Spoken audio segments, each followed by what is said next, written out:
শুক্রবারে যদি কেউ মারা যায় তাহলে সেক্ষেত্রে হাদিসের বর্ণনা মতে ওই ব্যক্তির কবরের আযাব, কবরের প্রশ্নোত্তর থেকে সে নিরাপদে থাকে, কবরের ফিতনা থেকে সে নিরাপদে থাকে, কবরের ফিতনা থেকে আল্লাহ তাকে বাঁচায় রাখেন। জুমাবারে কারো মৃত্যু হলে এটা তো আর কারোর হাতে না কোন দিন কে মারা যাবে, অতএব এটা ভাগ্যের ব্যাপার, এটা খোশনসিবের ব্যাপার।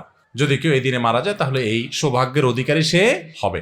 আবার এইবারে মারা গেলেই যে সে জান্নাতি এরকম কোনো গ্যারান্টি দেওয়ারও কোনো সুযোগ, কারণ শুক্রবারে বহুত আল্লাহর প্রতি অবিশ্বাসী কাফেরেরও মৃত্যু হয়, বহুত ফাসিকেরও মৃত্যু হয়। আবার শুক্রবার ছাড়া অন্যদিন মারা গেলে লোকটা খারাপ সেরকম যোগ বিয়োগ কষবেন না। আমরা তো বাঙালি খুব সহজে যোগ বিয়োগ কষার ওস্তাদ, বুঝেন নাই?